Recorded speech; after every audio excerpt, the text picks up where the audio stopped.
Warning: the Savage Nation contains adult language, adult content, psychological nudity. Listener discretion is advised.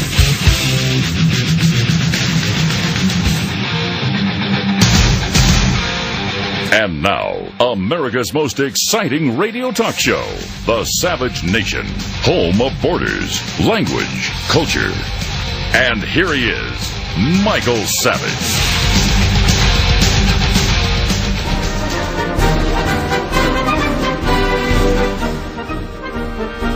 I don't know how much more time he thinks he needs, but I hope that Speaker Boehner will speak up today, and if he does not, the President will borrow the power that is needed to solve the problems of immigration, and he shouldn't be sued as a result of it. Did you hear what Turbin Durbin just said? Did you hear how outrageous they are becoming? He just said President Obama will borrow the power needed to do what he wants on immigration. Have you ever heard of anything like this in the history of the United States of America? No, because it's never been done before. You've seen a coup occur right in front of your eyes, and you all know it. Anyone with more than 100 IQ understands we've had a coup in the United States of America by the radical left. Now they're naked about it. Supreme Court said 9-0 last week to Obama. You overreached 9-0. He said the next day, I'll do what I want anyway. I got a pen and a stool. Now you got Pelosi going to the border saying we don't have a border. We have one community with a border going through it. In other words, she nullified our border. That's an impeachable offense.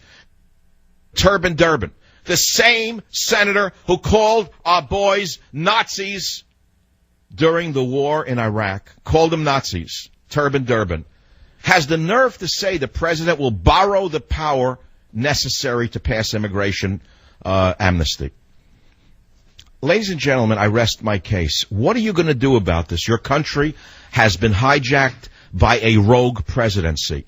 Many have called it an imperial presidency, but I threw that out. I said, nah, that was originally applied to Nixon. I think it was the first time it had been applied. They said imperial president.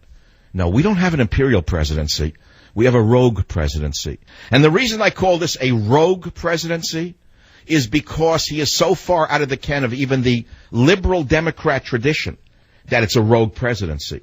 He doesn't even reflect the liberal wing of the Democrat Party anymore. He reflects something quite different than liberal democracy, or liberal Democrat Party, rather. He is a rogue president. He is on the warpath against every institution and every semblance of American civilization. He will not stop until his own party stops him. The only people who can stop a rogue president are the people in the same party as he. Only the Democrats can understand what he is doing, and only the Democrats, the sensible ones, the adults, who understand there's a nation beyond radical Obama. Those who understand there has to be a nation after he leaves office can step in and remove him from office. Now you say it won't happen. It can happen. It's happened in other countries. It can happen here. It happened in England after that horrible speech by an English, he was the prime minister at the time. He went over to Germany after they invaded Poland or before it, and he said, we have peace with Germany, blah, blah, blah. The next day, Hitler invaded Poland. Back in January, our DHS and ICE were trying to get contractors to get ready for taking these illegals across America in order to dump them on cities and towns across the country for reasons you can pretty much figure out by now. The evidence is there for anyone wanting to look at it. Texas is standing up to them. And you want to hear something interesting? Baltimore, which is about as Democrat as you can get in this country, it's as far left Democrat as you can get, refused to permit them to dump illegal children on their doorstep. And that's because the city fathers, who were pretty tough, understood that the working class whites and the working class blacks would go crazy if they dumped another poverty population on them. They said no, they didn't want them. California was supposed to get a few airplanes full of them. California just said no. Who wants them? The answer is nobody. And the answer is, I'm sorry, but the lifeboat is full. I'm sorry, but we have veterans waiting to be served by doctors. We're not going to put children from Honduras ahead of our veterans. I'm sorry, we have people with cancer. We have people on welfare in this country who are barely getting by. Why should you put children and women from Honduras and Guatemala ahead of them for social services, unless unless you want to overwhelm the social service network, which is what Obama is obviously trying to do. So that's why I don't want to talk about it. I said I could prove it. I don't want to prove it because I just did, so don't call me on it. I know how you feel about it. New England mayors call for refugee resettlement freeze. Democrats are saying no. Obama's saying yes. Axelrod's saying yes. The four horsewomen of the apocalypse are saying yes. So that's why I want to talk about free will. A new study came out from the University of California, Davis, which is a fairly fine university in the sciences. And they said that they found that decisions could be predicted based on patterns of brain activity, and that free will could simply be the result of background noise in the brain, that we have no free will. Now, I don't believe that. I believe we have total free will.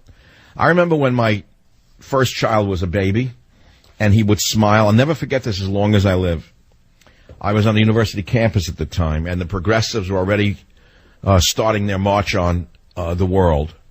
And when the baby would smile, they would say, he's not smiling, he has no emotions, it's a conditioned response. He's burping.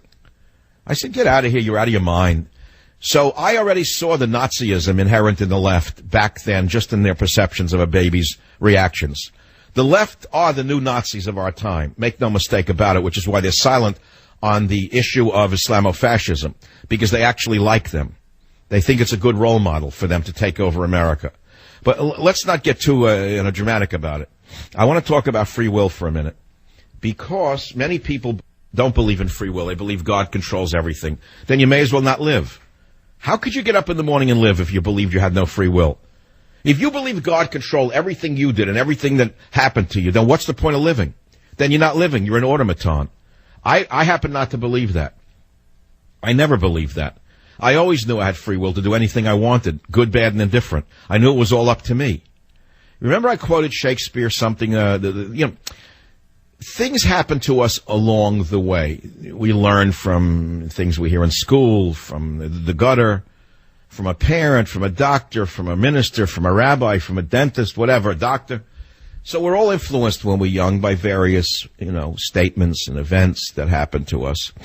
And I remember in high school, I was sitting dozing off, looking at the girls' braids in front of me. I didn't want to listen to any of the speeches. I just was interested in how the braids looked. I found them far more organized and orderly than the principal himself. And then suddenly he said something. He said, Shakespeare wrote, some men are born great, some men achieve greatness, and others have greatness foisted upon them. I knew at that moment that I was not born great. I knew that I'd never have greatness foisted upon me. And I knew that if I ever achieved anything at all, whether it's great or not, it would have to be done by me. Nobody was going to give it to me. Now you look at Obama. Which of those three is his? He had greatness foisted upon him. He was handpicked. He was selected from very early on by very powerful forces, in my estimation, almost like a secret candidate, going all the way back to when they first found him. And he had greatness foisted upon him. I'm not underestimating his intelligence, don't get me wrong, but he didn't get here because of his genius. He didn't get here just because he's the brightest man on the planet. So it goes back to whether or not we have free will. Is free will an illusion? Do you believe you have free will? Because the scientists, as I say, at the Center for Mind and Brain at the University of California, Davis, say that free will may actually be the result of electrical activity in the brain. And they did an experiment, blah, blah, blah. You can do any kind of experiment and load it up any way you want when it's this type of psychology, because psychological experiments are basically not controlled experiments. Therefore, they're not valid. They're as much science as the fake science on global warming. You can make the results, any way you want it to be. But there are many religious people who believe God is omnipotent. I don't believe God's omnipotent. I've told you that, because if I did, I would hate God. If I thought God controlled everything that happened on the earth, I wouldn't ever believe in God. I wouldn't want to believe in such a monster. I'm going to believe God makes babies get leukemia. I'm going to believe God wants a baby to have cancer. I believe God wanted my brother to be born unable to see and to walk. No, I don't believe that. I think it just happened. Things happen. I don't believe God did that to him or does that to other children. I save my compassion for children who are sick, by the way, because they're the most unprotected of all of us in terms of kids who need help. And I don't want to give it to people from Guatemala and Honduras. I'd rather give it to American children. There's only a finite amount of resources to go around. We can't help the whole world, and we can't be the world's police force. So you have to draw the line somewhere. You know, charity begins at home, Mr. Obama. And by the way, if you care so much about the children of Honduras and Guatemala, why don't you stop taking your vacations? Why don't you say, Michelle and I are not going to Martha's Vineyard this summer. Instead, we're going to go work in a child's refugee center in Honduras. We're going to make baby formula along with the Border Patrol. Then we'll believe a word that comes out of your mouth. But no, that's not going to happen. So I could say we could have this discussion on free will. That's one topic that I want to talk about on this Monday. It's better than talking about all of this other, stuff. And I want to read you an email that my guy sent me. I told you I get some brilliant listeners, and I occasionally have them email us. So I got this one, and I want you to listen to it. It's a little complex. It said, Dear Dr. Savage, here's a question for you. If in the space within us, between our cells and molecules, and the space within molecules between neutrons and electrons, and within the space within those, if all that space is connected to all other space within and outside of other beings, within and outside of our planet's atmosphere, etc., isn't the universe one mass more than it is consisting of separate entities, just as we consider our own body more one mass than many smaller separate pieces, such as cells and molecules, even though it is really mainly just space containing energy? Now, that's quite a question, isn't it? Now, let me just read you my answer instead of categorizing what I said. I sent this as an answer from Michael Savage. I said, this is a question for theologians and physicists. I said, we're all one, has been said before, but are we really? Then why does the big fish eat the little fish? Why do the Sunni hate the Shiite, the Protestant the Catholic, and the Muslim the Jew? Is it ignorance of the we are one idea, or is it because there is no interconnectivity? I wrote the following. I said, sure, on a strictly molecular level, you could argue the entire universe is one supergigantic being, and we are mere protons in the giant's lungs or kidneys. But on a human level, we are all separate universes to never touch each other. That's what I wrote. See, I wrote, in a sense, I think I'm an existentialist by having written that. My analysis of what I just wrote is that sort of existentialism is that we're never connected to anybody, never connected to anything, except for very brief, infinitesimal moments can a person be connected to another person. I would say, and I'm not trying to be facetious about it, I would say that when a person makes love to another person and they have an orgasm at the same moment, they are one. They become a single entity at that moment, which is why sex is such a strong drive. You see, we all feel this aloneness all the time. We're all alone. We're all lonely. We're all craving completeness, and we can't find it. Yeah, we know we buy things. We get our hair done. We get our nails done. We buy cars. We buy things. We go on vacations, but we're always alone, and we feel it. We're separate. And so the power of sex is such that you can laugh at it if you want, and you make it lewd if you want. You can make it into a child's answer if you want. You can snicker if you want, but you can also understand that on a human level, that's about the one area where people can become part of something bigger than themselves, right? And I said, but we're really condemned to never touch each other. So then the emailer writes back, well, what if the space between is where the knowledge of God is contained? So that is why we can know others' thoughts or have remote viewing. Or is where there is no space and time as with God, all is there? I didn't answer that one because I couldn't talk about it. And then later, hours later, the emailer wrote, the space between is omnipresent. And I'm only calling it space because I don't have a better word. But what I'm suggesting is that it is not really space, not really emptiness. Since it is constant, maybe it is more real than these temporary structures we call tangible, such as molecular structures, substances, or our own bodies. What we really consider to be ourselves is our consciousness anyway, and where does that exist? It is intangible.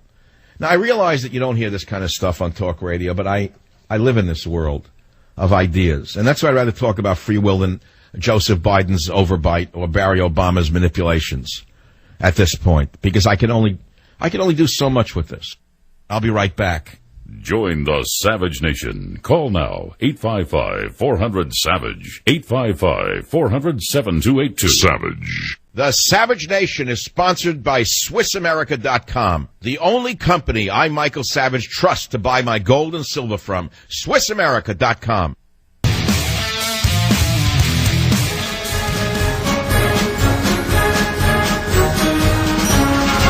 don't know if I even want to do politics. I think I got it out of my system already. Champion for America's borders, language, and culture before the communists took over everything and destroyed our borders, language, and culture. Now what am I supposed to do? Listen to Boehner? He sounded like someone pushed him out on the stage, like a stage mother told him to go give the speech. I'm going to do it. Did you hear him the other day? It was pathetic. I'm going to stop the imperial, and I'm going to just serve the president. He's like reading a script. It was sad. We have that one. Listen to this. It's sad. It's pathetic. Listen to Boehner. The Constitution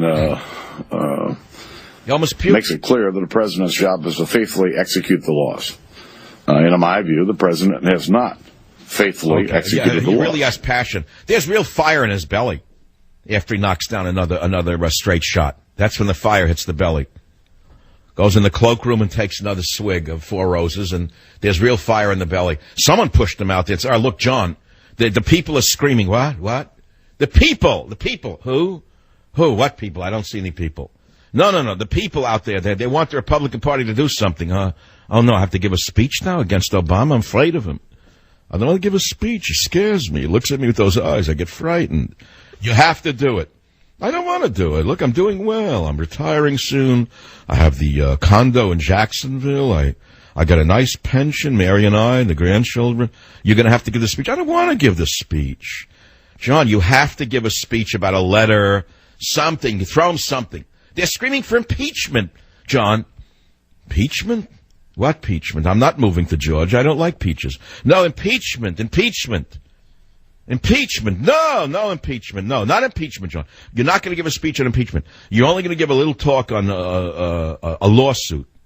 I don't want to sue him. I like the guy. I get along with him. Man. Had me in the White House. He let me in the White House a few times. Yeah.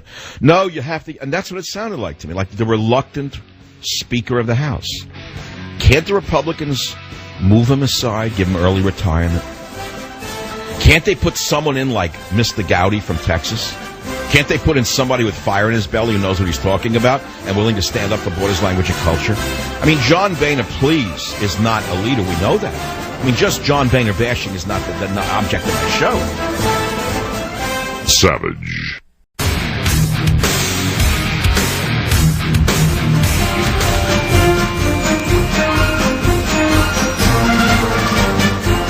Obama's such a liar that he doesn't even understand that everyone knows he's a liar. Did you hear what I just said to you? I know I'm going to talk about the court says some firms may refuse to offer birth control. That's a huge, gigantic victory for the First Amendment and for freedom. For all religiously abiding individuals and for all those who despise the yoke that Obama has put around our necks, the Supreme Court ruling has opened the door to rejecting Obamacare and many other of his power grabs, by the way. And I'll explain that to you. Justice Ginsburg's blistering Hobby Lobby dissent, companies can now opt out of any law. She's 100% right. You see, one thing you gotta understand, Justice Ginsburg was never qualified to be on the Supreme Court, ever. She was the lawyer for the ACLU, the chief attorney for the Anti-Christian Liberty Union. And yet she was put on the Supreme Court. So everything she has done since, in my opinion, is illegitimate. Okay, that's one man's opinion. It would be as though we had a radical right-wing president who put someone from the Ku Klux Klan on the Supreme Court who'd been there for 20 years writing racist laws. It's the exact opposite of that, which means it's exactly the same thing. So now she's complaining that the Hobby Lobby dissent means a company can now opt out of any law. She's right. The gates are now open to any exemption from Obamacare based on religious belief. I agree with the radical leftist Justice Ginsburg, where she says companies can now opt out of any law. Thank you, Justice Ginsburg. You're 100% right. Companies can now opt out of any law, Justice Ginsburg. Mainly the laws that you and your cohorts wrote over the last 20 years that have destroyed America, Justice Ginsburg. That's one topic. There are many others. On behalf of all Americans, Obama hailed Ramadan. That's right, he hailed Ramadan while ISIS is cutting off heads and creating a new caliphate in the Middle East, which includes Europe on their map.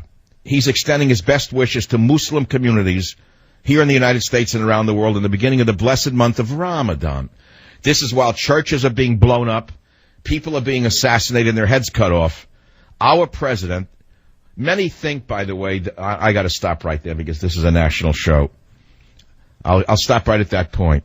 I'll stop right there. So he concludes his Ramadan salute by saying, "It will be another opportunity for me to convey America's appreciation for the contributions of Muslim Americans to our country." I think he once said they founded America. I think that he once said that the Muslims founded America. And to wish Muslims around the world a month blessed with the joys of family, community, peace and understanding. And then he concluded with Ramadan Kareem. He had nothing to say about the Christians being beheaded and their churches burned and looted in the Middle East. Canada pulls plug on Keystone Pipeline, will send oil to Asia. Now, this is a huge story because even the unions, the Democrat-controlled unions, understood that this meant major league jobs, 20,000 construction jobs. Pipeline would have brought oil from Canada and North Dakota to refineries in the U.S. It would have extended from Alberta, Canada to Illinois, transporting approximately 400,000 barrels of crude per day. The cost of building it would have been $1.7 billion. But our radical leftist, out-of-touch, lunatic president rejected the plan of the Keystone Pipeline in 2011 and again in 2014. And the ridiculously out-of-touch Democrat Party, which is now held hostage by the radical green movement, suddenly said, no, we're not going to build the Keystone XL pipeline, even though it made perfect sense. And the reason he didn't, it's not as simple as environmentalism. I have a deep fear that he's owned by Saudi Arabia. I have a deep fear. We know that Saudi Arabia didn't want the Keystone XL pipeline. Neither did any of the other hateful oil-producing nations. Christian-hating oil-producing nations certainly want to continue to hold on to their monopoly. And so maybe they put Congress in power. I don't know. Maybe they keep some of these radical congressmen in power and senators. I don't know. So finally Canada got fed up, and they pulled the plug on Keystone and they're going to send the oil to Asia. Can you believe this? They said Obama's inability to make a decision on Keystone has finally yielded a result. Canada has made the decision for him. Now, I want you to listen to Obama whining over the weekend with his big lie that no one will work with him. Listen to him again. They don't do anything except block me. Block me? And call me names. And it can't be that much fun. All right. Did you hear what he just said? They do nothing but block me? They've been begging him to pass the Keystone XL pipeline. He blocks everything that makes sense for business and freedom. What do you mean they block him? Who is to blame? Who is to blame for the failure of the Keystone XL pipeline? Obama, the environmentalist, or the Republican Party for not articulating this properly? Now, the big issue to me is the thousands of illegal aliens being bussed into the United States of America by La Raza, using our Border Patrol as ushers. But what goads me is not La Raza. No. I know La Raza is a brown supremacist organization. I've also known the head of La Raza went into the White House a number of years ago. I also know that La Raza's intent is to take back the southwest of the United States for Mexico. I understand that. But I will never forgive Nancy Pelosi for what she did this weekend. If I can make you understand, well, let me boil it down for you. Let me make it simple for you. Go to michaelsavage.com. Why do I take it personally? Why? Because my headline is simple. It said, after busting our borders, she rides in a gay pride parade. She's a busy gal, that Nancy Pelosi. She had the audacity to go to the border and pander to this horde of illegal aliens and drug smugglers and Muslims and Chinese slaves being trafficked over the border. And she had the nerve to say that we have no borders anymore. She said listen to clip 4. Robert, play 4. They're not going to believe this. This is a community with a border going through it. And this crisis, that some call a crisis, we have to view as an opportunity. Now, if we had a sane country, she'd be impeached. As a sitting member of Congress, for her to go there and bust our borders, to join the illegal border jumpers, to join a foreign nation that's invading America, she would be impeached the next day. Do you understand what she did? Do you have any idea that she's not just, let's say, a radical leftist who believes that we should open the borders? She's a sitting member of Congress. She has a job to protect our borders, and she said that we have no borders. She said this is a community with a border going through it. George Orwell would be very proud of the radical left today. They redefine everything in their own terms. Listen to clip 5 from, again, Madam Pelosi in 5. It's about treating people with respect. What we just saw was so stunning. If you believe, as we do, that every child, every person has a spark of divinity in them and is therefore worthy of respect, what we saw in those rooms was dazzling, sparkling array of God's children worthy of respect. Can you believe this? God's children worthy of respect. She has no respect for our nation, no respect for our traditions, no respect for our borders, no respect for our national health, no respect for our national sovereignty, no respect for our language, no respect for our culture, but she respects the children that Honduras and Guatemala are dumping on our shores. And by the way, you have to ask yourself the bigger question: what kind of mother would dump her child across Mexico unless she was a child abuser? Do you realize these children are all the products of child abuse, and that the UN should actually gather them up and bring them home?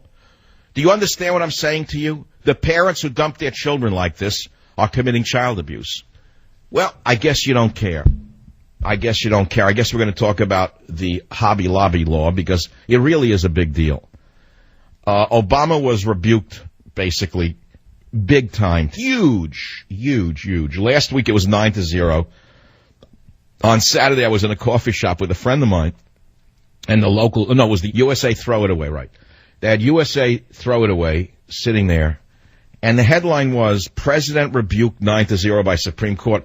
I did a double take, and I said to my friend, oh my God, you're kidding me.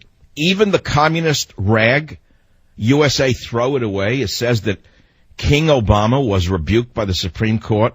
Well, white man turns around and looks at me with anger, like I dared say the truth, you know. It is Marin County, California, the land of the, let us say, the imbeciles.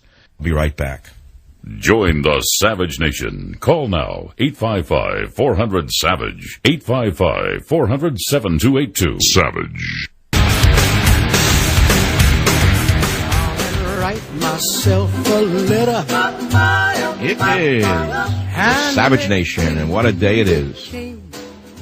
I guess I'm so happy I have to sit right down and write myself a letter. Supreme Court rules against Obama on recess appointments case. Now, on the face of it, it seems like a minor issue, because in the midst of all of this, 9-0. Look, you're interested in sports. What if a sports team won a game 9-0?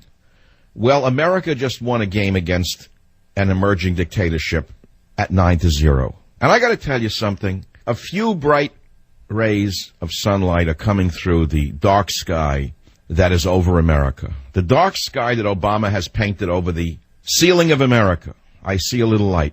Because this case is a signal to Obama. It's not so much about the case per se. You see, there's timing involved in everything. Why did the Supreme Court remind Obama that our Constitution applies to him as well? Why did the Supreme Court remind Obama that while Boehner filed a lawsuit against him to try to curtail his executive overreach, what did the Supreme Court just say with regard to that? They're saying we're going to rule in favor of Boehner. It may take years, maybe after you're out of office, if you ever leave office. But, man, you've overstepped your position. It also says, in my opinion, the Supreme Court is also saying, since he's able to nullify Congress, he's nullified the will of the American people, we're next. Supreme Court saying we have to maintain our own authority and power over this character because he's out of control. And since he's out of control, stepped on Congress, stepped on the people, we're the last ones left. We're saying no. 9-0 now. And what's interesting here is that the opinion was written by none other than Elena Kagan. Elena Kagan is a diehard, dyed-in-the-wool liberal. You know, it's established law. Remember that one? It's established law. Elena Kagan. I mean, I would have thought that she would have been like 8-7 to 6 to. I cannot imagine that Elena Kagan, it's established law. Ruth Bader Ginsburg, another left-winger. Sotomayor, the most brilliant Latina in the history of the universe. They all joined the conservatives and said no. They said that the President of the United States broke the law when he made 3 recess appointments to the NLRB when Congress was actually not in recess. Senate said, no, we're not in recess. Now, this is shocking, folks. All you left-wingers, you can't lie about this. It was not just by a slim margin. It was by a major, well, 9-0. It's also a huge blow to the unions, which you haven't heard yet or read anywhere. What you don't know is, I read the case. The unions brought the case to try to sustain the power because they wanted the stooges on the National Labor Relations Board. The unions just took a big blow to the gut, by the way. It was a Teamsters union that was behind this NLRB appointments thing. So for anyone keeping score, it is shocking to see anyone in government stand up to this emerging dictatorship.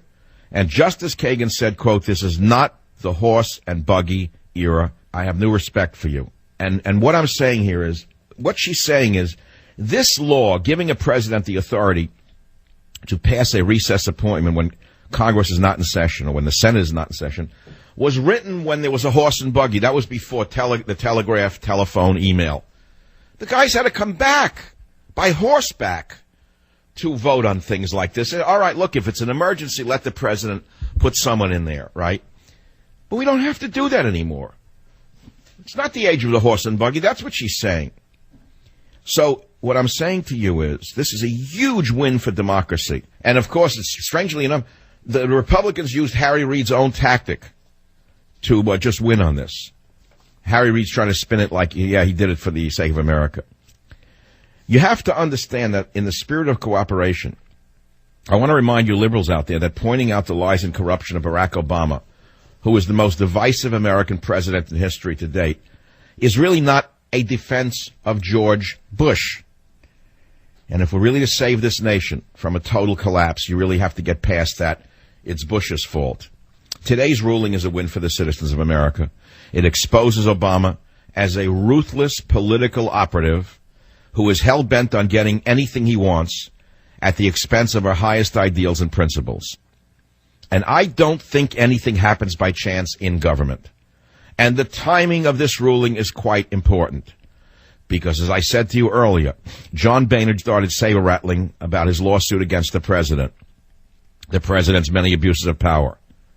And I think Congress and the Supreme Court are, in fact, awakening to what a lawless president really, entails. They fear for their own heads.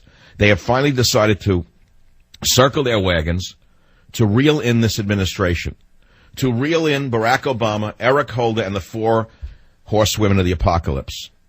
So Hillary's big speech where she said they were dead broke, they came out of the broke thing, it really is amazing in the sense that she makes about $200,000 and up for each speech. She got about a $12 million advance.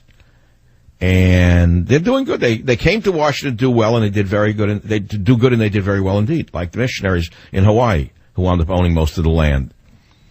Bill Clinton raked in an eye-popping $104 million for giving 542 speeches between January of 2001 and January of 2013. I don't blame him. In just 1 week in May of 2012, Bill Clinton pocketed $1.4 million 1 week after speaking to businessmen and politicos in Switzerland, Denmark, Austria, and Spain. And half his money came from speeches in China, Japan, and the UK. He was the president. Why not? You're supposed to go to Washington and do good and do very well indeed. Why would anyone do it otherwise? Skybridge Capital founder Anthony Scaramucci raved about Clinton's appearance, which cost the investment firm $175,000 in Las Vegas in 2010. Scaramucci said he's a stud. There was nobody at the Bellagio Casino, Cabana, sunning himself when President Clinton was in the ballroom speaking. All right, well, there's your answer. He's a big crowd pleaser. He's a crowd pleaser. Big crowd pleaser. Very big crowd pleaser. Hillary Clinton claimed early this month that the first couple were dead broke and owing legal debts when Bill left the White House. Despite their $400,000 income and Bill's $8 million book advance in 2001. So she went on the road and said that they were broke. Now she backtracked and she said, oh, no. Oh, she and Bill were obviously blessed. Whenever someone says we were blessed, you know that that phrase came out of the Christian right, the whole thing, blessed thing. Oh, yes, we've been very blessed. You morons, you little peons. Oh, yes. Yes, indeed.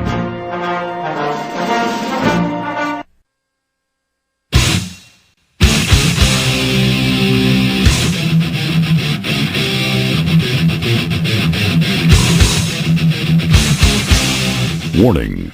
The Savage Nation contains adult language, adult content, psychological nudity. Listener discretion is advised.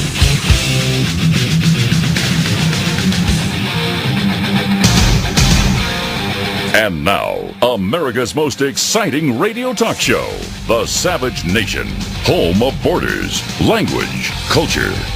And here he is, Michael Savage. I used to drive up to Lake Tahoe. I haven't done it in a long time. I used to like coming down off the high mountains. And they used to have truck cutouts where, if your truck lost its brakes, you'd pull it over into a sandbank. That's what I feel like the show. I feel like it's like a runaway truck sometimes because I get so agitated by what this government is doing to this country. They are so disconnected from reality. They are so destructive of everything that is right and so in the favor of everything is wrong that it's hard to not get excited. And they own the media. And there's no real opposition party. Now look at Rand Paul. Every day the guy looks more and more like a Democrat. Every speech he gives, Republicans are too quick to want to fight. Every day Rand Paul is showing himself to be the shrimp boat that I always knew he was. I never trusted him. I liked his father better than him. I know many of you jumped on the Rand Paul bandwagon, put an X through him. He's like a melted Carvel that was left in the August sun. Him and Rubio, I mean, they're not electable. Hillary will just crush them. Are you imagining that any of these two guys could defeat Hillary Clinton? Impossible. But let's not get ahead of ourselves. What would you like to say on the Savage Nation? I'm going to play some songs today. I'm going to give you the news as we go along. I'll work in some history, like the barbarians breaking the Roman Empire into East and West in the 3rd century, and try to tell you what's going on in America now historically. And you'll see exactly what's happening. But you see, the difference was in those days, the barbarians broke into the empire. The Roman emperor didn't invite them in and give them diapers. The Roman emperor's wife didn't go down there and kiss the barbarians on the cheek. I'm not comparing what's going on to the Visigoths or the Vandals or the Goths. I'm not comparing the East Goths or the Ostrogoths. I'm not comparing them to the Mongolian people. I'm not comparing them to the Huns. But there is a historic parallel between what happened to the ancient Roman Empire and what's happening to this empire, the American Empire. And if you looked at a map of Europe in the 3rd century, you'll see the peculiar weakness of that empire. And if you look at the map of America in this century, you'll see the weakness of this empire, especially when you have an enemy within who has burst our borders like a cell that's exploding. You know, as a trained biologist, forget trained biologist, as a basic student of biology, you don't have to have gone past the 7th grade to know that every cell has a cell membrane or a cell wall. The definition of a cell, or a cell, is defined initially by its perimeters. So if it's an animal cell, it's defined by the cell membrane. You remember that from high school. If it's a plant cell, it's by a cell wall.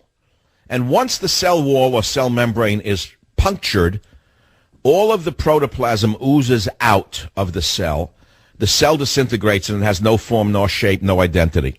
Obama has taken a truck and driven it through the border. And he's letting not only our identity ooze out, but he's bringing in a new identity to America. A new identity. Now, if you're okay with America becoming the drug-infested, crime-ridden Honduras, God bless you. If you've always wanted to live in a crime-infested, drug gang ruled nation, you're in good shape here. I always loved America. I always liked the idea that it was a safe haven from these people. I felt protected by my police. I felt protected by my government. I felt protected by my FBI. I felt protected by my CIA. I don't feel that anymore. I feel they've turned against the America itself. Am I wrong in my perception? Tell me how I'm wrong. Tell me where I'm wrong. Tell me where my thinking is wrong. I implore you to show me where I'm wrong. No, not one call. They won't, because they can't. They can't do it. I'm actually appealing to the centrist Democrats out there to stop this administration, this rogue administration, before they kill the country. I'm begging you to step in and stop this this cadre.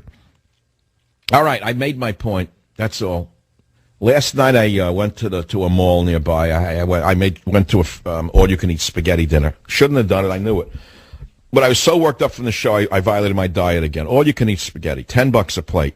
I only ate one plate because I started with a pizza. I had to order in advance. I was so frustrated from the politics.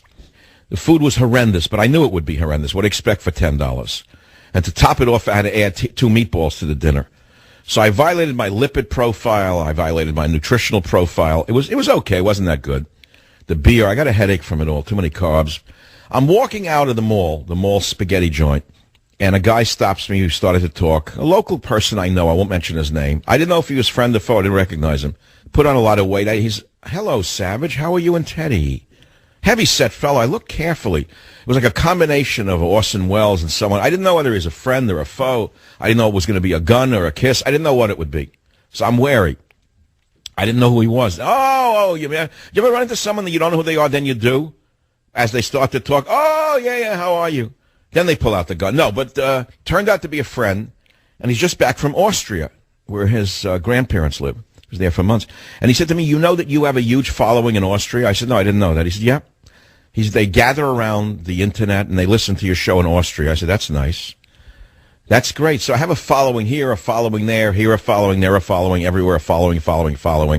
And I'm saying, great. I'm glad there are people who are awake and alert to what's going on to Western civilization, wherever they may be, Austria, Germany, Sweden, France, England. They understand what the elites are doing to the West. They understand that they're the Indian chiefs who sold out the Indians for some wampum and some booze. They understand that the Native Americans were sold down the river by their own chiefs for a few guns and a few bottles of booze.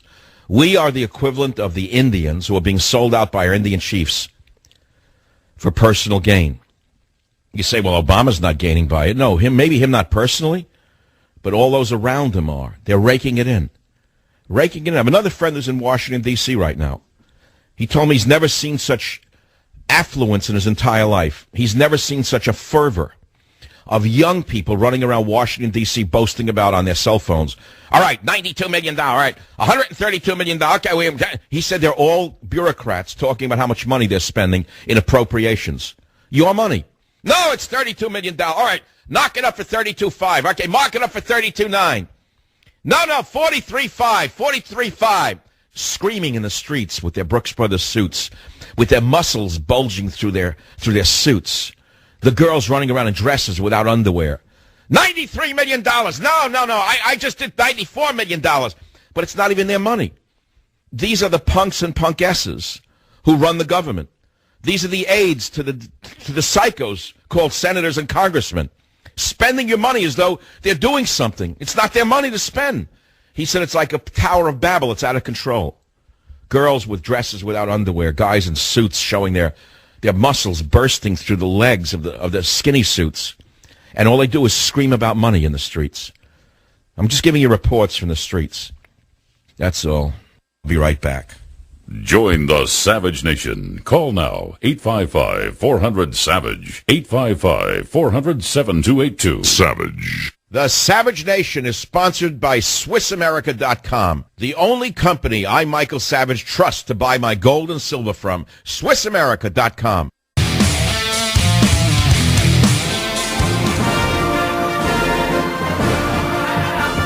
I love this music, this tribal music.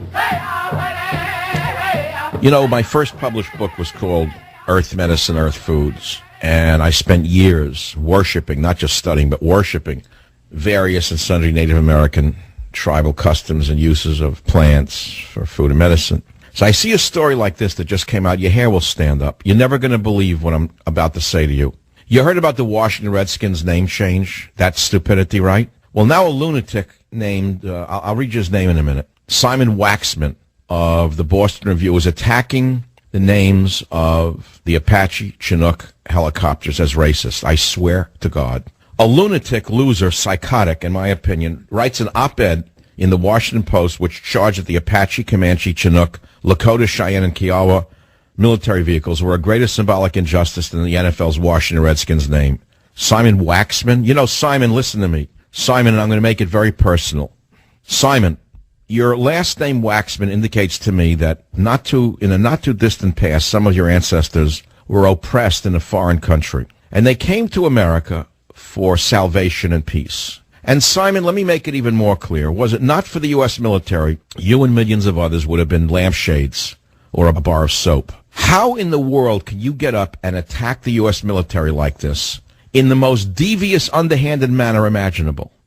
The psycho Simon Waxman of the so-called Boston Review, published in the Washington Post, adds that the helicopter names were propaganda that needed to end because Native American life expectancy statistics indicate the violence is ongoing even if the guns are silent. I never heard anything like this. I think this man is a mentally ill person. The American Indians are probably proud of the fact that their tribal names are used on our greatest military helicopters. But these left-wing psychotic drug addicts, these guilt-ridden psychotics raised by sick parents, mentally ill liberal parents, white psychotics who would be bars of soap if it were not for the U.S. military, raised by sick parents. They get this is all they write about. They take their vitriol out on the name of a helicopter, not on those cutting off heads in the Sunni Triangle. Sick! Years ago, I wrote a book, Liberalism is a Mental Disorder. So the names that the military chooses for weapons platforms are derogatory to this psychotic. And he's a psychotic by all definition. In my opinion, Simon Waxman is a mentally disordered individual, which is, of course, why his op-ed made it to the Washington Post. If I were a Native American, I'd be proud of the fact that some of our top weapons are named for my, my people, Apaches. Wouldn't you like to have a helicopter named, let's say, the Levis or the Strausses or something like that? Named for the 5 tribes of Moses. Apache, Comanche, Chinook, Lakota, Cheyenne, and Kiowa, because they were proud warrior peoples. So you would be very proud of that. How do you turn that into derogatory? If you are a sick individual who's raised by liberal parents who were sick themselves, in other words, it goes back several generations, then therefore everything you conclude is wrong. What can I say to you? I never saw anything like this. This is not a story that I made up. I haven't heard of an American Indian who's offended by a Chinook helicopter name. It's psychotic, guilt-ridden white liberals. Instead of saving their geniuses, their brilliant minds, their great genius minds, to attack Islamofascism, they attack the name of a U.S. military helicopter. This is how far the country has fallen, of to be or not to be. I don't know whether I despise going on the radio more than I despise being off the radio, because the news is so horrible. When did you ever think you'd be reading about Mosul again? Mosul. I thought Mosul was over when our boys took Mosul in the Sunni Triangle, when we said, don't you remember what I said in 2002 about those animals in the Sunni Triangle? You don't remember? You think you're going to reason with the animals in the Sunni Triangle? They've been killing people for 1,000 years or more. You're going to have them join a coalition with the people they've been killing for 1,000 years? Are you out of your mind? They're executing prisoners like the Nazis did, and the UN yawns and does nothing and goes out and buys the hookers that they do on the Upper East Side. Don't get me started on the UN. I would turn it into homeless housing. I'd throw everybody out of the UN. I'd give them 24 hours to clear out their desks, and I'd put homeless people in the UN building for as good as they do. Why are they in there? What are they doing for the people being executed in Iraq? Answer, nothing. Nothing. All they do is spend money and run around. So there's a lot of problems right now. And now you have Hillary Clinton, who wants to be president. I'm not going to sit here and bash Hillary. You'd expect me to do that. But I don't believe that this Klein book has any validity whatsoever, that she has a heart condition and this and that. Now, she made a big mistake. She gave an interview with the Guardian newspaper in London, and she was talking about wealth. And she said, we're really not rich, her and her husband. She said, Bill and I aren't truly well off compared to really well off people, not to name names. And we've done it through dint of hard work. Well, ladies and gentlemen, he's worth over $100 million. She makes $5 million a year, allegedly. Her book advance was 10 or 5. And she says, we're not really that rich because we pay ordinary income tax, unlike a lot of people who are truly well off, not to name names. Well, they're the people that they hang around with. When have you last seen them hang around with a homeless person? Does Bill fly around on a homeless person's pushcart that I don't know about? No, Bill flies around on a billionaire's jet, as I would do if I were Bill Clinton. I wouldn't want to be pushed around Manhattan on a rickshaw, would you? And hang out with a homeless person who has lice, would you? No, so it's logical. He's former president. She hangs around with billionaires. What would you do, idiot? So what is she pretending? See, I don't understand this. If I were running for office, I would tell him I'm rich. And the reason I'd say I'm rich is Because I'm wealthy, you don't have to worry about me robbing the till. The people you really have to worry about are those who are poor, because once they become leaders, they rob you. If a man goes into office and he has wealth already, there's less to worry about. At least that's how I see it. So I don't think that's a negative that she's hiding her wealth. So there it is. I don't understand this. First of all, I don't think she's electable, if you want to talk about Hillary Clinton. Why? I keep saying it. I don't want to be misogynist or mistaken for a misogynist, just as ISIS is mistaken for Darrell Issa. I don't understand that either. Every other day there's another play on the word ISS, International Space Station, ISA, ISIS. How did the Islamofascists suddenly get a nice new acronym called ISIS? Who created that? Christiane Amanpour? Did she give them a nice new acronym? Like vanilla, like the rainbow flag? I mean, what is she trying to do here? She put a nice acronym around the most bloodthirsty murderers on the planet? The whole thing is crazy. I don't blame people for not caring about the news. I really don't, to be honest with you. It's hard to keep up with it. And then as far as trusting the news, one day aspirins are going to prevent heart attacks, the next day they do nothing. One day cholesterol is bad for you, the next day it's an essential nutrient for creating subcomponents. One day vitamins are good, the next day the vitamins are bad. So people are very confused. All I know is this. We have a border with Mexico that Obama erased. We have tens of thousands of illegal aliens and their children pouring over the border who are being treated better than the American citizens are being treated, being given better medical care than the veterans are being given. And instead of spending money and flying them all over America, why don't you, for the same money, fly them back to Guatemala or Honduras? Why is our government dumping them on cities across America? There's only one reason for that, and there's only one answer to that. Because they want to. Because they want to change the demographics of white, working-class communities, which will become unsustainable third-world cities. Savage.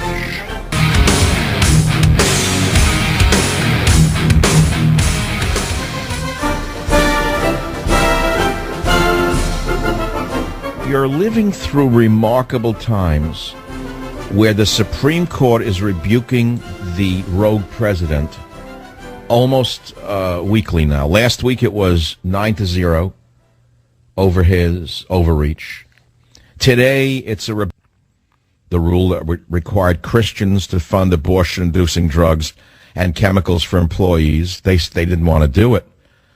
They took it all the way to the Supreme Court. This is a huge win for people of religious conscience, and a stern slap in the wrist for Obama and his radical leftist cohorts like Kathleen Sebelius, who overstepped their authority and told people, we'll do what we want. Now, Obama is going to do it again and again and again, and the people are going to revolt at some point. There's going to be something that provokes something's going to happen. There's only so much that people can take of a madman. And I do believe this is no longer, I don't even believe this is a man who has a rational purpose in what he's doing other than a malicious purpose. Let me redefine what I just said. I don't even think he cares that much about these things. I think he cares more about being malicious.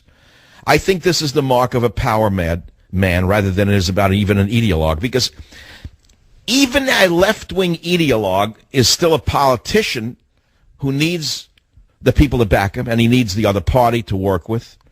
And even a smart left-wing ideologue will seek compromise to get his agenda through. That's the nature of a democracy. But when you have a malicious president who simply gets off on doing what he wants, no matter what anyone says, in fact, gets off on doing it because they don't like it, because the people hate it, because the people are gagging on it, because the people can't take it anymore, you have to say to yourself, who is this man? Why is he doing this? It's not because it's his agenda. It's because he likes defying the people. He enjoys it. And this is the danger we're in, because where does this end? He's got years left, he's young, and he's strong. Now it gets rebuked on the religious freedom thing. And it's a big deal. Now we have the borders being punctured by Obama. This has been proven over and over again. For those of you who've read the paperwork, back in January, DHS and HHS were giving out RFPs, request for proposals, to feed and house these 90, 100,000, 200,000 illegal aliens. They planned the whole thing. You talk about the IRS emails. What a joke that is. What a dirty joke that is. She can't find her emails and there's no servers around to be searched. Hey, the next time you have to pay your taxes, why don't you tell the IRS you lost your paperwork and your computer crashed, so you destroyed the hard drive. See what they say to you. See how long that would work. They tell you, well, we can get it from your server. Well, you can get the IRS emails from Lower Than Us Learner. Lower Than Us Learner is going to jail. Lower Than Us Learner is hiding. Lower Than Us Learner is the worst sort of bureaucrat. Lower Than Us Learner belonged in the ex-Soviet Union. Lower Than Us Learner should be found out for what she is and put in prison for violating the law. She targeted individuals based on their politics. That is so anti-American. It's against everything this country stands for. And yet Lower Than Us Learner said that the computer crashed. Okay, we'll get it off the hard drive. Sorry, we destroyed the hard drive. Well, okay, so go to the server. We don't know who the servers are. You must be joking. Now, at the same time, we read that the FBI is reviewing 80,000 emails of Rupert Murdoch of Fox News in order to crucify him while they're blackmailing him politically. Now, if they can get the 80,000 emails from Murdoch off his servers, which is where they got him, why can't they get her emails off servers, the same FBI? Okay, I'll let you figure that one out. But I'll put it another way. Again, when the tax time comes around and you say, oh, I lost my paperwork. I don't have the receipts. I don't know where the papers went. My computer crashed and we destroyed the hard drive. See what will happen to you. See what they tell you. So that's why I say we have a rogue presidency. This is not an imperial presidency. Totally different. Watch your definitions. An imperial presidency implies certain things. A rogue presidency implies others.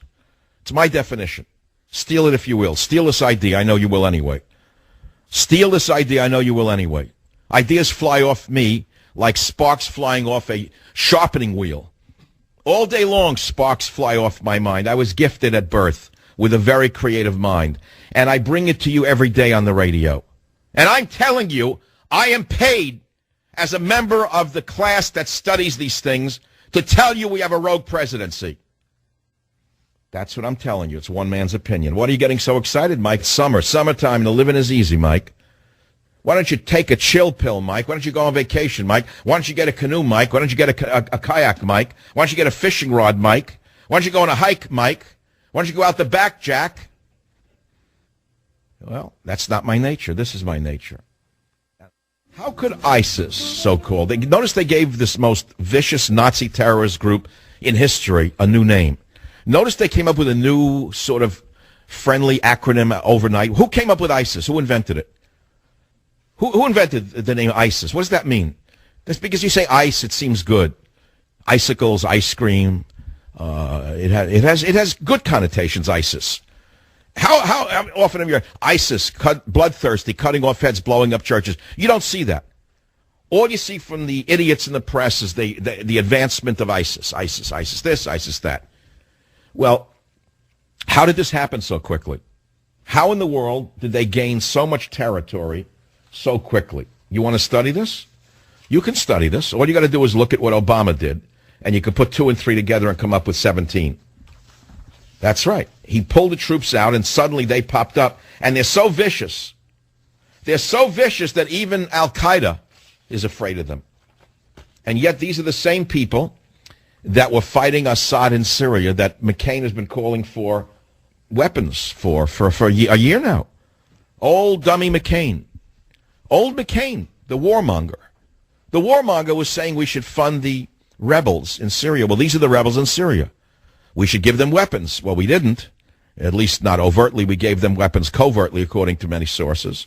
But now they have tanks, which they seized out of Iraq and Humvees. So McCain got what he wanted without having to send them over. Think about that. In many ways, it's a very green way of delivering lethal weapons to Islamists. You just let them steal them from America after you leave them behind on the battlefield. So why did we leave the battlefield? Why didn't we leave a contingency force of 50,000 men? Why were 50,000 men not left there to protect the institutions of government? We're still in Germany. The Nazis lost World War II in 1945. We're still in Germany. Why? Because there's always a fear that the Nazis could come back. We still have a true presence in Germany. Did you know that? The war's been over since 1945, and we're still there. But in Iraq, he pulled everyone out. Do you know what he just did by sending in 300 American troops? He sent in 300 hostages. How in the world can you send 300 men into a nation surrounded by bloodthirsty headcutters who are blowing up churches and killing men, women, and children and expect our 300 men to hold them off unless you want them to be captured? Okay, look, now it's too much for me. I'm telling you the truth. I'm blowing up from it. The rogue presidency is reaching a crescendo. It can't go on much longer. The rogue presidency cannot do any much more damage, and yet it will. The border crisis is the key to it all. And when I see Nancy Pelosi going to the border and saying what she said, I was livid with anger. And my headline on my website is Pelosi Commits Sedition. She said the border's erased for all Americans. It's a community, she said, with a border running through it. Do you know what she just said? There is no border. A sane nation would impeach any member of Congress who does a thing like this. We don't have a sane nation. We have an insane nation. We have evidence that the Chinese are trafficking teens over the U.S. border, mixed in with the Hondurans and Guatemalan children as slave labor. Chinese teens being sent across America as slave labor. China's sending them in. So how many Islamists are coming in on the border? How many? You don't know. And, you know, Nancy goes there and says, oh, it's a divinity, a spark of divinity. Oh, God, I don't know how I take it. Honestly, don't know how I take it. Every day I got to look at this. I feel like an oncologist who's been studying a cancer patient, trying to not cure the cancer, but control the cancer, and the cancer is now out of control. The cancer has metastasized. The cancer of liberalism has so metastasized through the body politic that it's tempting for me to just give it up and walk away from it and say the patient's dead. That's all. I feel like giving up and saying the patient is dead. Liberals killed America. ISIS declares creation of Islamic State for the Muslims everywhere. I want you to take a look at the map they drew. Go look at michaelsavage.com. If you think they're kidding, they show the entire continent of Africa, all of Arabia, all of Turkey. They show Spain. They show the Balkan states, and they show Russia in their state of the new Islamic nation for the Muslims everywhere. Now, what kind of people would not understand how dangerous they are and how amazing this is that in a short period of time, this unknown group can take over so much territory? They certainly didn't conquer Spain and, of course, Europe, nor Turkey, yet, period. But they could. What's to stop them? Palestinians kidnapped 3 young Israeli boys 2 weeks ago. The gentle, loving, peace-loving Palestinians kidnapped these 3 Israeli boys. They were found butchered, hidden under rocks in the West Bank. I blame their deaths on you liberals. All you Jew-hating liberals have the deaths of these boys on your conscience. But it means nothing to you because you have no conscience. If you had a conscience, you wouldn't be a leftist to begin with. Not at all. 3 boys kidnapped, tortured, butchered, and thrown under rocks in the West Bank by your Palestinians. So there's a lot more to be said. And I'm not the one to say it all. I'm just going to say as much as I feel I can say at any one time. It's only a radio show. I have no power whatsoever. I am just simply a member of the unelected commentary crowd. I'm a commentator. I'm one man's opinion. That's all it is. I have no power. I don't have any worry. Who represents me? There's a couple of senators I respect, 2 congressmen I respect. I have no representation in the state of California. It's been taken over by the radical communist left a long time ago, and they were put in largely by the votes of the illegal aliens. I can almost prove it. They don't represent the people of California because even liberal Democrats don't like Feinstein and Pelosi. They don't like them. They hate their issue of immigration. They hate it because they're smart enough to know that they're going to drive them out of their own state. Not directly, not going to come in and take their houses away, but the social services that are required for the illegal aliens will drive even the liberal out of his own house. They understand that. The liberal's not stupid. The rational liberal understands there's only a certain amount of money to go around. Who's going to pay for these 200,000, 20 million, 60 million illegal aliens and all of their families? Who's going to pay for them? They will. Higher property taxes. The hospitals will be inundated. The schools will be destroyed and decimated. Who's going to pay for it? They will. So a lot of these libs live in houses they bought in the 70s and 80s. They have no mortgage. They pay very low taxes because of the proposition that Prop 13. They're living on a reverse mortgage and Social Security, And they understand that even their reverse mortgage and social security payments have a limitation. And they can't stand Pelosi's pandering to the third world. They can't stand Feinstein. They can't stand Boxer. They can't stand the entire Democrat machine. You don't understand this. I do. I live here. I'll be right back. Join the Savage Nation. Call now, 855-400-SAVAGE, 855-400-7282. Savage. The Cleftones, they are salubrious today, the Cleftones. The world's on fire. The Islamo-fascists are on the march. They're cutting off heads. They're executing prisoners. Tens of thousands of Obama's children from Central America are being ushered and flown into the United States instead of being flown back to their country of origin. The IRS criminals are playing stone gangsters on the lost emails. Obama's 5 Gitmo terrorists are enjoying Sundays in Qatar. I turn on Schlepp Smith, and he's not covering any of it. You go to the New York Post, it's shocking. I don't know how he gets away with this. How does a man ruin a newspaper like this? I used to like the Post. It was always, Italian police solve 105-year-old NYPD mob detective's murder. This is what Murdoch chooses to put on the front page? While the world is being overrun by Islamo-Nazis and Central American border jumpers, the IRS is committing La Cosa Nostra-like crimes with the emails. I mean, come on. If a gangster said he didn't have the emails, they'd put him in contempt of Congress. You don't care about it. I know that. I get it. That's why the ratings are down everywhere except on my show and some selected markets here and there occasionally. That's a long sentence. People are turning off the news. You look at the ratings on the news shows, and people are not watching it. If you were to turn the clock back 10 years, soccer was a minor sport in America. Minor. We used to laugh at South Americans in Uruguay as being brainwashed peons who were distracted by soccer. Now you wake up, the whole nation's distracted by soccer. I could care less about the World Cup. What do I care about a ball being kicked around in Brazil when my border's been kicked in by Obama? What do I care about a ball being kicked around in Brazil when the Islamo-Nazis are murdering people, executing them in a way we haven't seen since Hitler's Germany?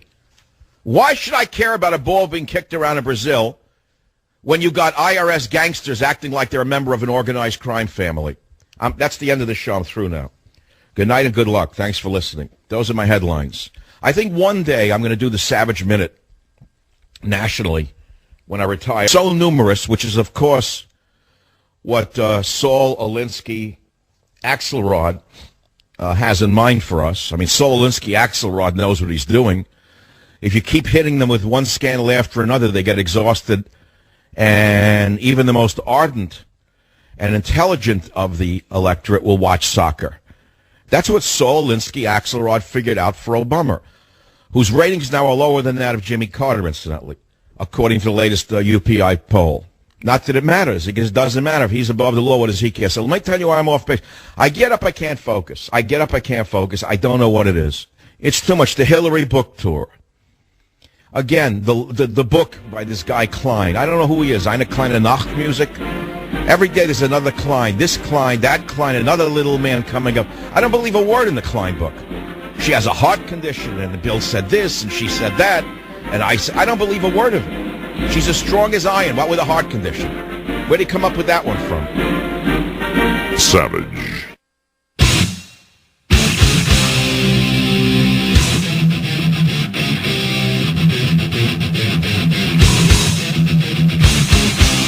Warning. The Savage Nation contains adult language, adult content, psychological nudity. Listener discretion is advised.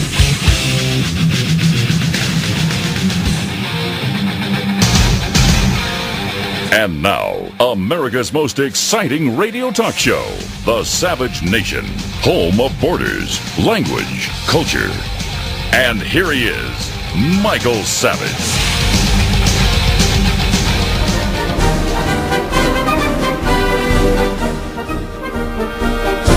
It is the Savage Nation. It's just unbelievable to me, the things I work with, the things I have to do, and the duress I'm under. And I have to listen to the president lie every day, and I have to get up here like David and Goliath taking every risk known to mankind in a civilized society, mind you. We don't live in the Middle East. We live in a civilized society, and I'm putting myself at risk every day for this country. You can laugh all you want, but that's what I'm doing. We have a very dangerous gang, a rogue gang running America, running away with our freedoms. And I declare that, no, he's not an imperial president. We don't have an imperial presidency. We have a rogue presidency. And he just proved it again. That no matter what the Supreme Court says to him, 9-0, 5-4, he says, go to hell, I'll do it my own way. I have a pen and a piece of paper. So therefore, he's a rogue president. As I told you before, an imperial president who wanted to get legislation through Congress would have to work, A, with his own party, and B, with the opposing party, but most importantly, with the American people. He'd have to get the American people on his side. When you have 10 million Americans out of work and you're bringing in 30 million illegal aliens and you're putting them ahead of the line and you're giving them $2 billion, what the hell do you think the American people are going to say? Do you think all of the out-of-work Americans want to see that money go to illegal alien children? And listen to the liar says it's good for our economy.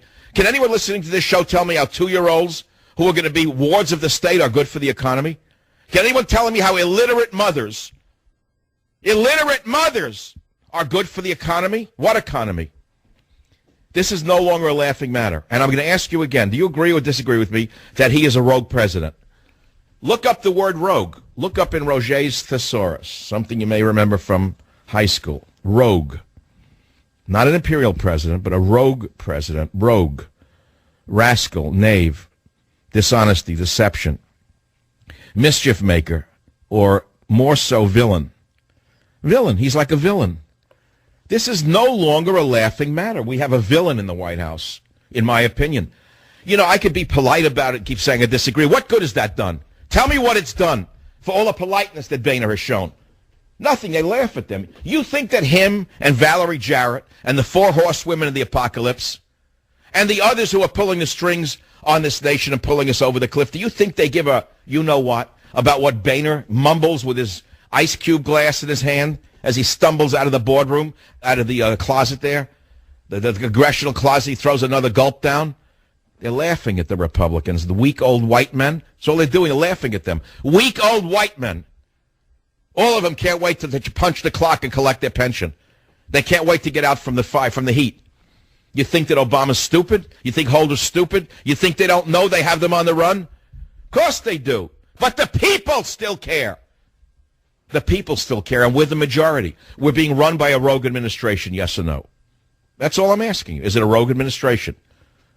How can you support a president who says, I will use executive order to basically write the law? Do you understand an executive order doesn't give him the right to write a law? Do you understand the first semblance of what that means? An executive action does not permit the president to make law, only to enforce law. The only laws he can enforce about the border are enforce the border, put the Border Patrol back, to throw them out of our country, put them on a bus and send them back to Guatemala and Honduras. Send them back. Put the Army on the border. Put the National Guard on the border. Deport them all. Don't import them into the interior of America unless you have a use for them. What use might that be? Well, let's see. For several years now, many groups on the left said you cannot have voter ID laws. You're telling me these illiterate mothers are not going to go and vote come November? You're telling me that when they get such benefits, the minute they come over to America, they're not going to do what the ward leader tells them to do, as they've done in Chicago for over 100 years? Of course they're going to vote. And if anyone says, are you a citizen, they'll tell them, you racist. Me sue, ACLU. They'll give them 6 lines. Me immigrant, you racist. Me sue, ACLU. That's all they got to know. That's all they got to know. Maybe the children could vote, too, the 2-year-old. Maybe the 2-year-old can vote also. Maybe we'll be reduced to that of Afghanistan, where all we'll need is a purple dye on our thumb to vote. That's all. The purple dye is all we need to press it on the voting pad. We become basically like a third world nation. No voter ID. Only Western nation that I know of. There are a few, by the way, who don't have voter ID laws, but they're not overrun by immigrants. Incidentally, by and large, that's true. If a nation's overrun by illegal aliens, you have voter ID laws to make sure that non-citizens are not skewing the election. Dianne Feinstein, Barbara Boxer, and everyone else in California on the Democrat left who've seized control and held it for the last 20 years. What do you think? They're loved by the people in this state? You think that the radical left in New York is loved by the people? You think people in Illinois love their elected officials? No, I know they don't. They hate them. They feel that they're living in a dictatorship. And the only reason that it's not a dictatorship is because the newspapers tell them that if they stand up to it, they're a racist. But it is a dictatorship, punctuated by, as I say, a little burst of freedom here and there called a vote. But if your vote's stolen from you, then you're living in a dictatorship 365 days a year. So they have good use for these illegal aliens, believe me. I'm so agitated by what's going on with Pelosi committing sedition at the border. I'm agitated. I can't wait to do the show because I don't know how else to live. What's the point of living if you're not going to stand up for what's right or wrong? What the heck is the point of living? We're just a blob of protoplasm with a pair of eyes waiting to die otherwise. Do you understand what I just said to you? Unless you stand up and act and believe in something and live for something, you're worthless. You're nothing. You're nothing but a blob of protoplasm waiting to die, waiting for the undertaker. That's why my show is a show about America's borders, language, and culture. You understand that we have a nation that's being subverted and stolen from within. Do you understand that? That it's the end of a long march of over 50 years, or the long march of the communist left? Do you understand any of this? And do you understand we have only a few months left to motivate and organize the people to go out and throw the bums out come November? Because if we don't get rid of every Democrat and every left-leaning Republican come November, we are finished. We are finished. The nation will not survive. It cannot survive. You see, the foundation of the nation right now is built on a falsehood. There is no economy. We have a man who's never held a job in his life. He doesn't understand the first thing about job creation. There is no job creation. We have an economy propped up with printed money, fake money. It's not based on gold. Nixon took us off the gold standard. It's based on nothing. So he prints $3 trillion, throws it around, and he says everything is good again. And speculators run wild on Wall Street because Bill Clinton took away the Glass-Steagall Act. I wrote about that in Trickle Up Poverty. I was the one who first wrote about the fact that Clinton took us off the Glass-Steagall Act in order to permit his gangster friends on Wall Street to rape us, financially rape us. Glass-Steagall was the death of America. I mean, removing Glass-Steagall. So is he a rogue president? Not an imperial presidency, but a rogue presidency. Yes or no? You agree with me or don't you? He's a rogue president. He's stepping out of the ken of his office. An executive action does not permit a president to write law. It's not in the Constitution. It does not permit a president to write law at all. And yet he thinks it does. And no one has stopped him. Do you agree with me that he's a rogue president? No one's used the phrase before. I realize that. So you don't know what I'm talking about. In my opinion, he's a rogue president acting on his own. What does that mean, acting on my own, without Congress? He's a rogue president. That's not an imperial president. He didn't say, I'll act with the Democrat Party. He said, I'll do it on my own. That's a rogue president. Then you had Pelosi, who should be impeached for going down there and we're saying it's a community with a border running through it. She abrogated her job as a member of Congress. She abrogated her job. She took the side of lawbreakers, not lawmakers. She should be impeached. She's out of control.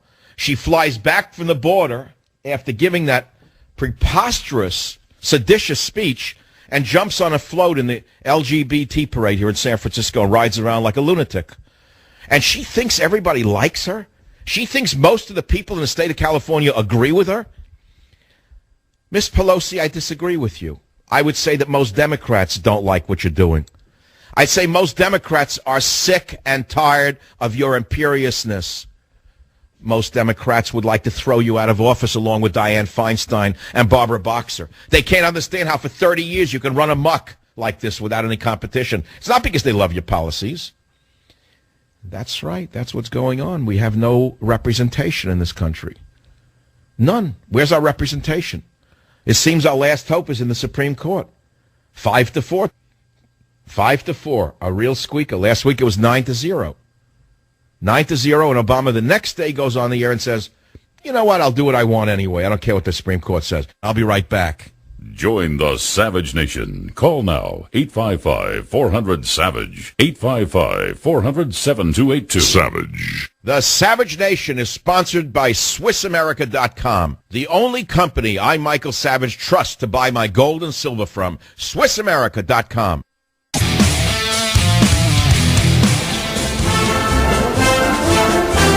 Here's some headline stories I'm going to...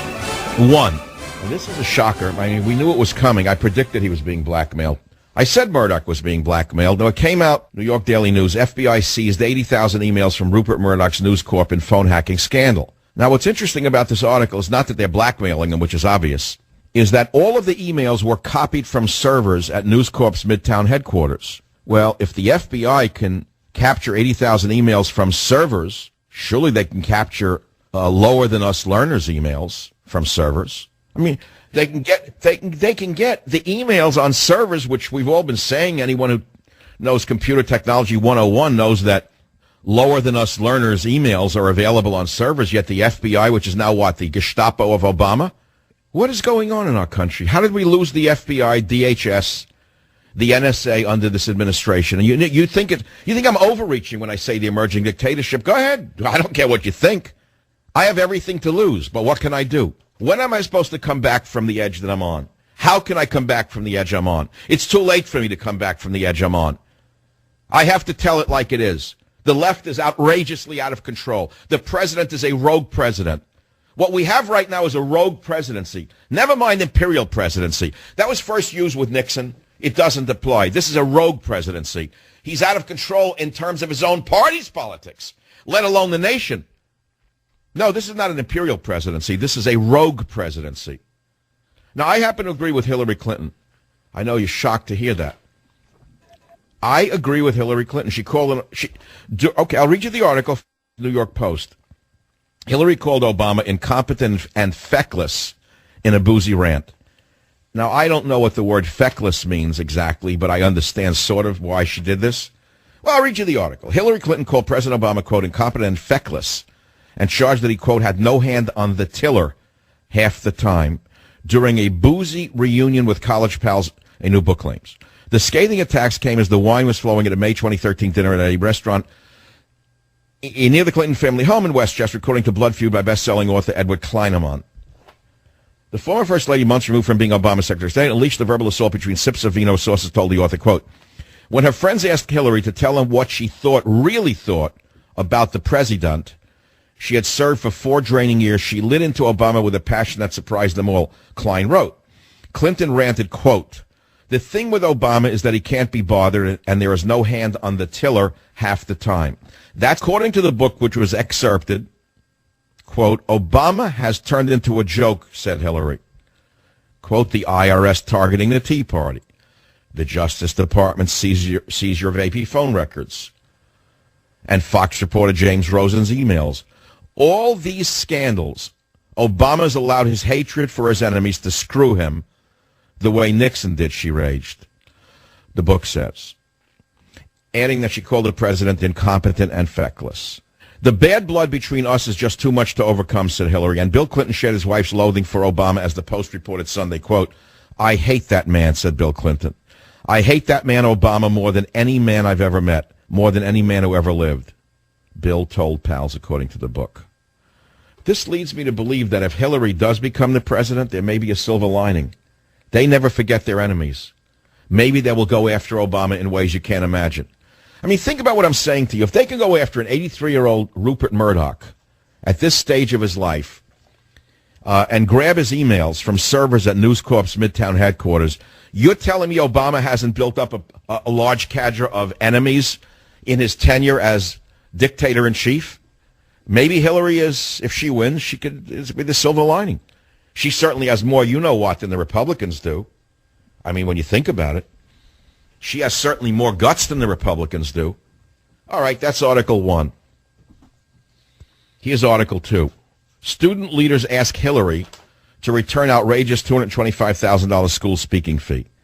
Now, we realize that she's not truly well off. We realize that Hillary is not truly well off, even though her husband made over $100 million, according to, and that she made $225,000 as a speaking fee.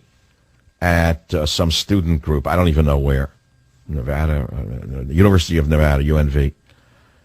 And so students want the money back. UNLV. The kids are paying sick tuition.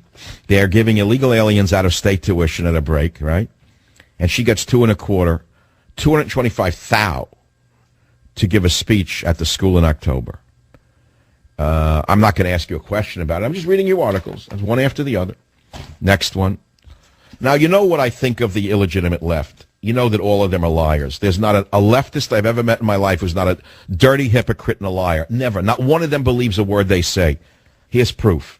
Law prof who specializes in poverty makes $205,400 teaching one class per semester. I swear to God. Now, I met this type when I was a professor. I met these type of left-wing vermin. Every one of them was the type of communist who would gladly put their opposition before a firing squad. That's how evil they were. University of North Carolina law professor's holdings included $1.5 million in real estate, blah, blah, blah. And meanwhile, he attacks Republicans for their unforgivable war on poor people. Now, you know who listens to this rubbish? The poor believe him. He teaches one class per semester. And University of North Carolina Law pays this professor, Gene Nickel, $205,000 a year for his one class. On top of his teaching salary, he receives a $7,500 stipend as director of the law school's Center on Poverty Work Opportunity. Wait, it gets even better. He has a wife. You see, there's always these teams of leftists. So together, the couple makes at least $612,000 a year while complaining about poverty. How's that for a story?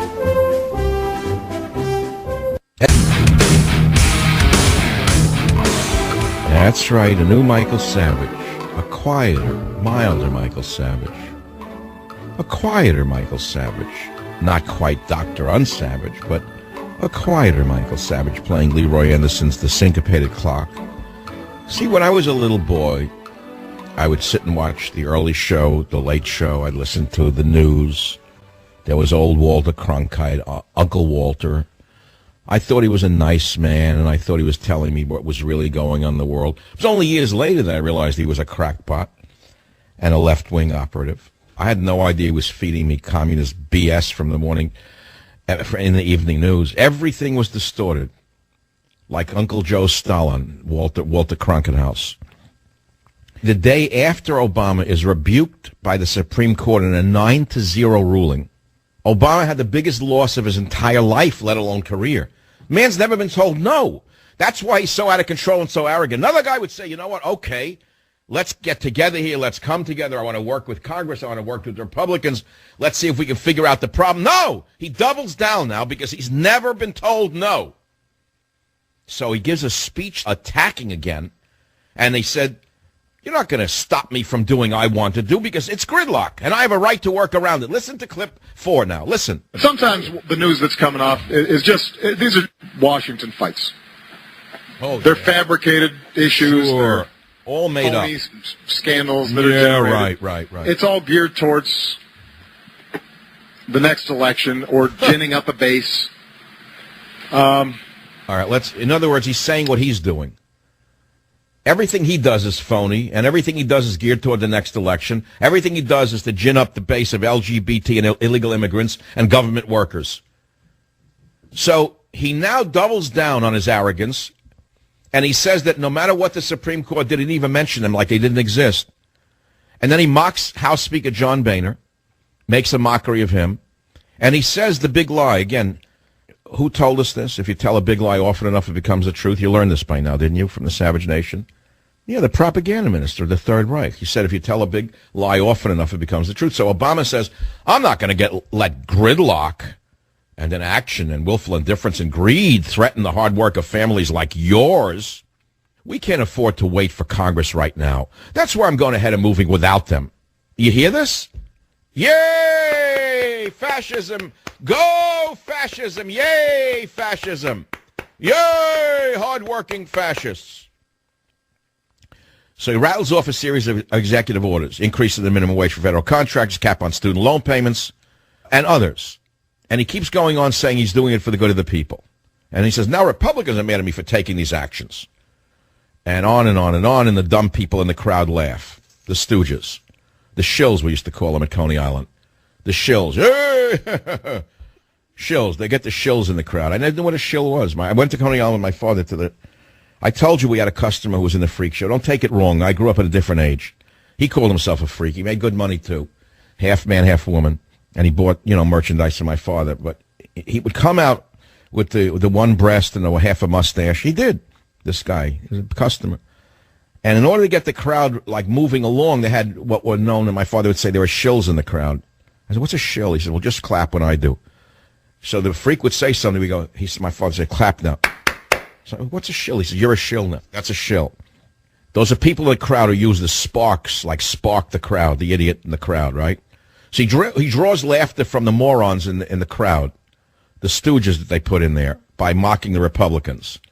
Now, what's interesting about this is that the AP article, which is normally, of course, very poorly written, a product of the lowercase education that you get in journalism schools, it ends in an interesting way. It says, Boehner's threat to drag the president to court has some serious hurdles to clear before it can be successful, but in a courtroom, the audience likely won't be as forgiving as Friday's crowd in Minneapolis. That's a good sentence. The audience in the courtroom likely won't be as forgiving as Friday's crowd in Minneapolis. I thought that was very good. Now I read the comments on the article. That's what I like, is the comments. And it says, in the history books, you always look back and wonder, how could the people have been so dumb? Didn't they see how badly it would end? He said, well, we're beginning to see the end of the USA as we know it. Panem et circenses. That's bread in the circuses. As long as the government promises food, blah, blah, blah. Another person says, it has finally come to this. The Supreme Court has declared that Obama did overstep his authority, and yet he still snubs his arrogant nose and declares that he will continue. He has been given so much power by the media and the very nerve of them to actually laugh at his comments, blah, blah, blah. See, the people who write these things are not all idiots. In fact, I would call them the intelligentsia. There are many people who write these blogs, comments, who are very intelligent. They actually study these things. And they're the equivalent of the underground in the ex-Soviet Union. Intelligentsia. You know what the intelligentsia is? There was an entity in the Soviet Union. It's a social class of people engaged in complex mental labor aimed at disseminating culture. That's the intelligentsia. So I would be a member of the intelligentsia. Bloggers who write intelligent things are members of the intelligentsia. We actually study these things. We are a social class of people engaged in complex mental labor aimed at disseminating culture. Now, that would include school teachers, artists, the non-political, non-stoned artists, who are actually deeply involved in the development of modern society. And the fact of the matter is, the intelligentsia can be both positive and negative. The term as itself was borrowed from Hegel in the 1840s, and it described the educated and professional classes, patriotic bourgeoisie, so to speak, blah, blah, blah. But really it's associated mainly with in Russia. And it was used as an elitist statement in those days to distance themselves from the masses. And they call themselves the intelligentsia. So you can look at it in a negative way and say that anyone who says they're a member of the intelligentsia is really saying they're better than the average person. I didn't say that exactly, but I am saying it kind of. The average person wants a pickup truck and a can of beer in his hand. He wants to have sex, and that's about all he wants in a sports game. That's it. They don't know what's going on, so they need us to tell them what's going on. We are the backbone of the nation. The American intelligentsia is the backbone of the modern American nation. We have to educate the people in order to save the Republic of America, in order to preserve the English language, in order to preserve the patriotism of the country. It's fallen upon us. I didn't say that we're messianic in our duties. I don't have a messianic complex anymore. I did when I was young. Yeah, well, maybe there's a bit of messianism in talk radio, I would say so. And a little bit of intellectual elitism. You could accuse us of that. But it's not as repulsive as you may think. We're not Bolsheviks. We're the opposite of Bolsheviks. And so, therefore, I've taken you on a little ride here. So you have to understand that it's very difficult what we do here on talk radio. We have to tell you what's going on, and we study it more than you do. That's our job, to study what the president, what the Congress is doing, put it in historical context, bring it to you in a palatable format, try to educate you as to what is going on step by step, day by day, deconstruct the lies, try to get some semblance of reality and truth out to you. In that sense, we have a very challenging job and a very dangerous job. It's a very difficult job. We're not college professors. No college professor on earth can do what we do. They wouldn't survive a day on radio because they would have to live in the free market. In a way, we're a member of the Samizdat. Those from Russia know what I'm talking about. The Samizdat was a group of individuals who were suppressed by the government. Their literature was suppressed by the Soviet Union, and so they clandestinely printed and distributed their literature in an underground press. Samizdat, Russian from Sam, Self, and Izdatel Zvo, publishing house. First known use 1967. Samizdat. So the suppressed literature, the suppressed ideas of America is now being expressed on radio. Do you know that? Do you have any idea that we are the equivalent of the suppressed intelligentsia under the Soviet Union? You may think it's all entertainment and it's just, oh, you don't know what he's talking about. No, my friends. We are the Samizdat. We are that. And you should understand what that means because you're living in the United Soviet States of America. Now, why do I call this the United Soviet States of America? It's a definition I first used in my book in 2005 when I first used the acronym USS of A. Think of the word Soviet. It's an agglomeration under centralized power. You know that we have states' rights, right? But under Obama, he's trying to dissolve states' rights. And if you say, no, he isn't, take a look at what he's doing to Texas and Arizona and New Mexico. He's dissolving the state by flooding them with illegal aliens. So he is, in essence, the epitome of a Soviet-style leader. Obama is an example of a Soviet-style leader. All centralized power, thumbs his nose at Congress. Finally, the Supreme Court stands up to him. They rule 9-0, including liberals, and he thumbs his nose at them and says, I'll do what the heck I want anyway. That's all. I'm just trying to give you a little background to what's actually going on around you. Now, in the Soviet Union, this underground literature took the form of carbon copies of typewritten sheets that were passed from reader to reader, right? And the subjects that were included were about what the regime was doing, transcripts of political trials, analyses of socioeconomic and cultural themes, and dissident activities. And then the Samizdat in the Soviet Union disappeared when media outlets independent of the government emerged in the early 1990s. And yet what's going on in America today is in many ways we on the radio are very much like this underground class of individuals were in the Soviet Union. We are shunned. We are mocked. We are considered outlaws by the establishment media and by the establishment class and such. That's why I'm telling you, you have to look up the word Samizdat. It's a noun, Samizdat. I don't know Russian. Samizdat. I'll be right back. Join the Savage Nation. Call now, 855-400-SAVAGE. 855-400-7282. Savage.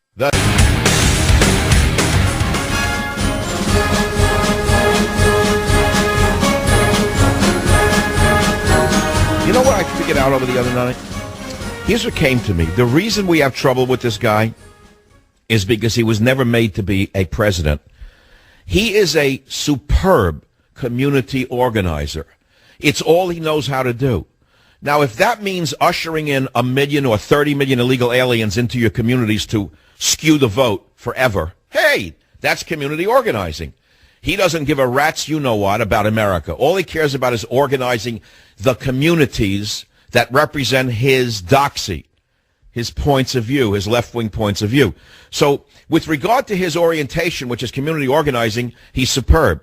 But he's not made to be the leader of a nation where there are disparate elements and disparate opinions and a multiplicity of goals and aspirations, but more importantly, a single constitution. He doesn't give a damn about the Constitution or the people. He cares only about community organizing for his left-wing fanaticism. That's why the world is falling apart. He is incapable of being a world leader, let alone a national leader. All he is a community organizer. It's all he ever has been. And he doesn't know how to stop. And that's the danger we're in. See, the bad part of this story is that's why we're in danger. We have an out-of-control rogue community organizer who seized the reins of power and is literally taking the team of horses into a cliff, over a cliff, into a sea, and he's taking us with him.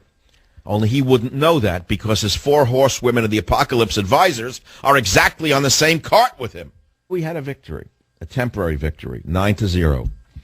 9-0 victory at the Supreme Court. And I pointed out, be careful, because I pointed out that we've had another president, at least one in the past, who also didn't like what the Supreme Court did.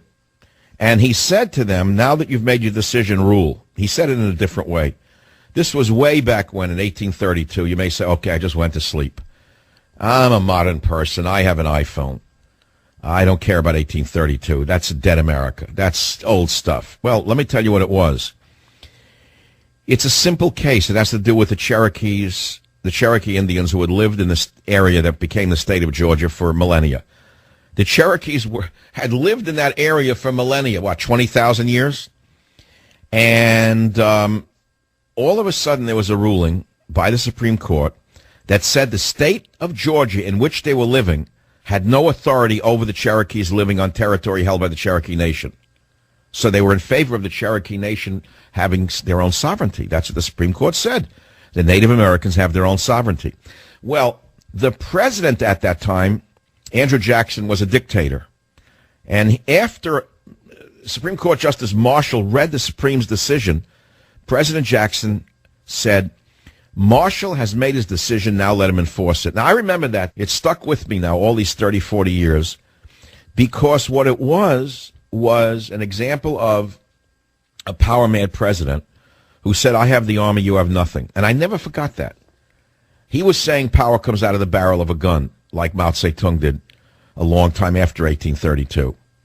Remember Mao Zedong, the murderer, the mass murderer that caused the death of 60 million of his fellow Chinese? Because he instituted policies that are in many ways like the policies we're seeing emerge here in the United States of America. You heard me. I'm a student of history. And Mao Zedong said power comes out of the barrel of a gun. Now, what President Jackson was saying basically was, the Supreme Court has made their decision, now let them enforce it. You hear this? Now, that may not be the exact remark, but what we were saying is power comes out of the barrel of a gun. And what happened as a result was this Indian-hating president wound up afterwards, years later, that 45,000 Indians living in the southeastern United States were forcibly removed from Georgia on a trail of tears and sent to Oklahoma. Many of them died on the trip. He hated the Indians. And so that's why he dismissed Marshall's decision. So the moral of the story is, this is not over yet. I was looking at my dog under the desk as I broadcast here. Teddy, with the big ears, the poodle, toy poodle. He's no toy, jumped in the bay again to try to rescue somebody, but he don't know how big he is. Try to rescue a 240-pound ocean swimmer. He's 10 pounds, go figure. But as he sleeps underneath my desk, I realized something. God gave poodles big ears. You know why? So they could sleep during the day without having to put in electric shades on the windows. I mean, just think how wonderful that is. Teddy, you don't know how lucky you are. God gave you one suit of clothing and one pair of shoes for your whole life, and you never have to go shopping again. Our clothing we have to mail to the White House when it gets worn out, so we can give them to the illegal aliens. Give me 15 minutes, and I'll give you America.